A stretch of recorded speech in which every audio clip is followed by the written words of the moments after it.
Universe நேயர்களுக்கு எனது அன்பான வணக்கத்தை தெரிவித்துக் கொள்கிறேன் தோழர்களே.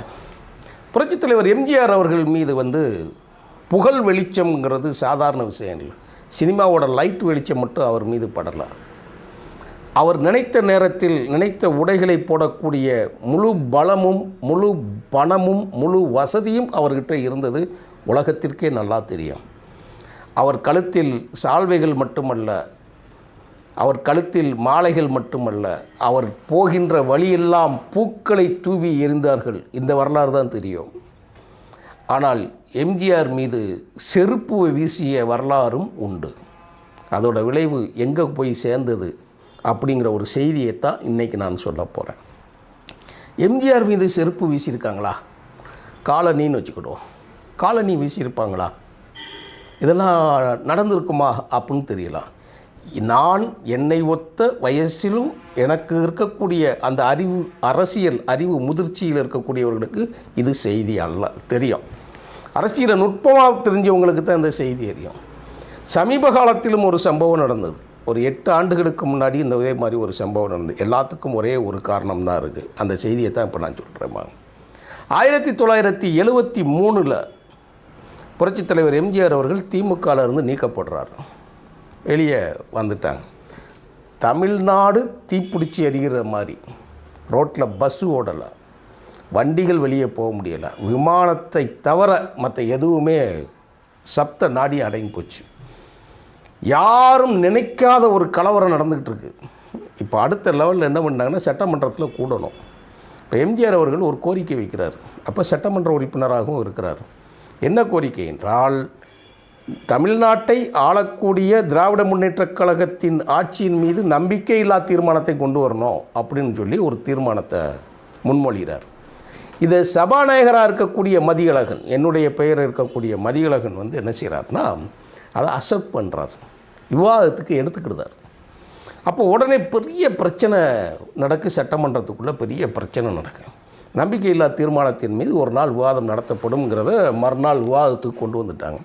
இப்போ கூடிடுச்சு, விவாதம் நடந்துருச்சு. விவாதத்துக்கு என்ன பண்ணுறாருன்னா, விவாதத்துக்கு உள்ளே நுழைகிற பொழுதே திமுகவின் தலைவராக இருந்து அன்று ஆட்சியை நடத்தி கொண்டிருக்கக்கூடிய கலைஞர் கருணாநிதி அவர்கள் என்ன பண்ணுறாருன்னா, சபாநாயகர் மதியழகனை பதவி நீக்கம் பண்ணிடுறார். ஏன்னா அவர் எம்ஜிஆர் ஆதரவாளராக மாறிடுறார். அப்போஸ் அந்த சபாநாயகர் சீட்டில் வேறு ஆளை சபையை நடத்துவது யாருன்னா, துணை சபாநாயகராக இருக்கக்கூடிய பேனா சீனிவாசன் நடத்துவார்ன்ட்டாங்க. ஆனால் சபாநாயகராக இருக்கக்கூடிய மதியழகன் போய் சீட்டில் போய் உட்காந்துட்டார். அப்போ பக்கத்தில் இருக்கக்கூடிய தலைமைச் செயலர் உட்காந்துருக்கக்கூடிய இடத்துல போய் சீனிவாசனை உட்காந்துட்டாங்க. 2 சபாநாயகர்கள் என்று அறிவிக்கப்பட்டு ஒரு பெரிய பிரச்சனை. இப்போ நமக்கு அது செய்தி இல்லை, அது டைவெர்ட் ஆகிரும், முடிஞ்சது.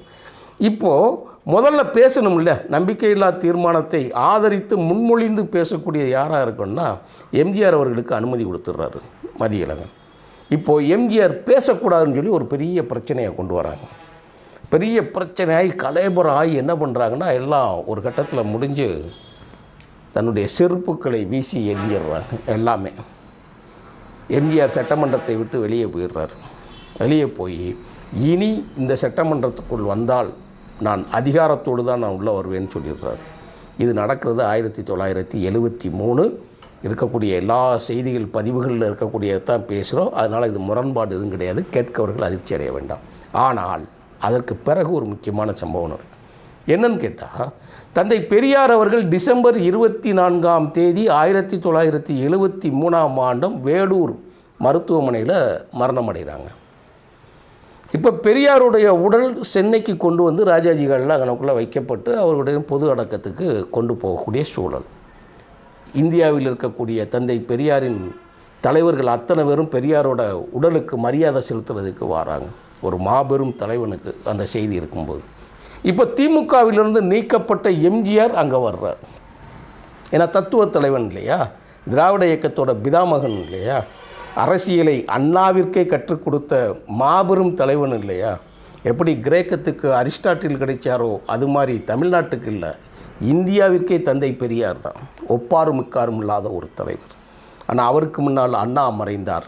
இப்போ தந்தை பெரியாரே மறைஞ்சிட்டார். இப்போ என்ன செய்கிறது அப்படின்னு சொல்லி பார்க்கும்போது, முதலமைச்சர் உள்ளிட்ட அத்தனை பேரும் நிற்கிறாங்க அந்த கூட்டத்துக்கு. எம்ஜிஆர் அவர்களும் மரியாதை செலுத்த வராரு.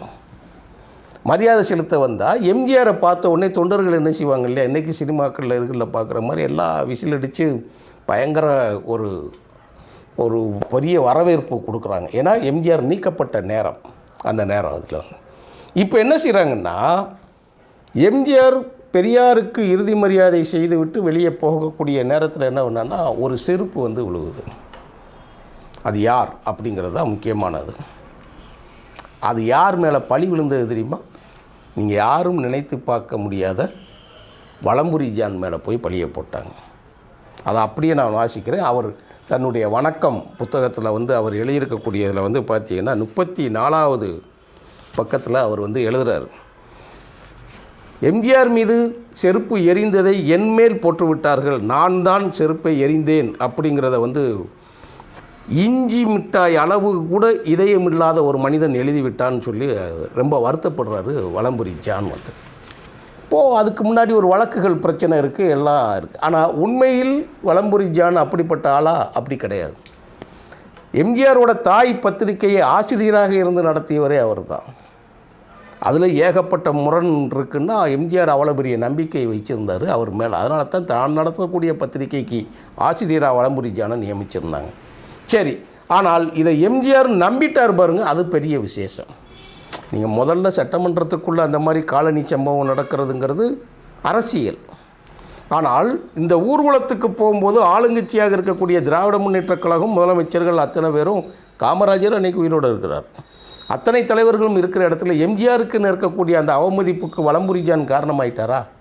இது அவரே எழுதியிருக்கிறார். அவர் எழுதுனதை நான் சொல்கிறேன், இந்த அவர் எழுதுனதை தான் இதில் சொல்கிறேன்.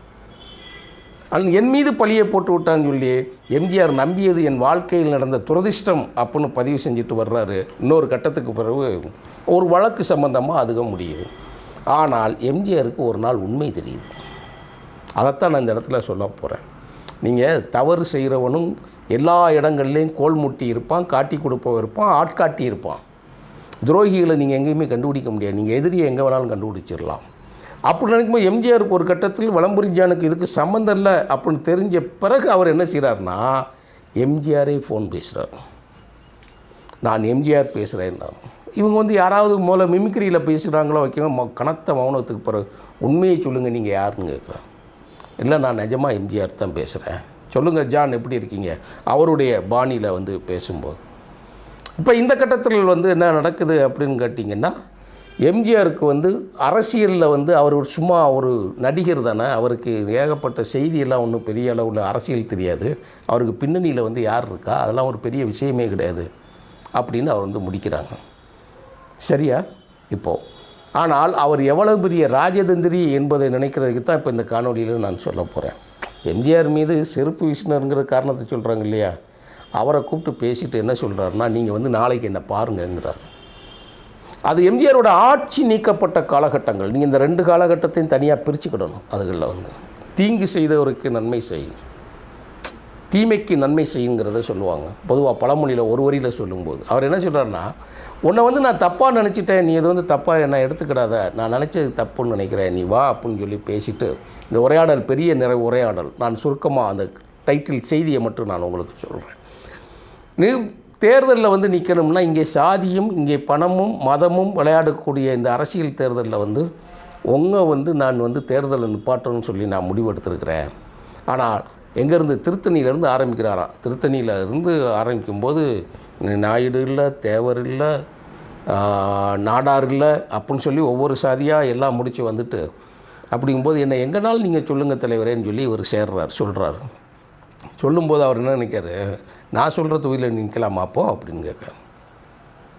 நான் நிற்கேன், சென்னை புரசவாக்கத்தில் நீங்கள் நில்லுங்கிறார். அங்கே தான் அதிர்ச்சி காத்திருக்கு. அங்கே நிற்கிறது யார் தெரியுமா?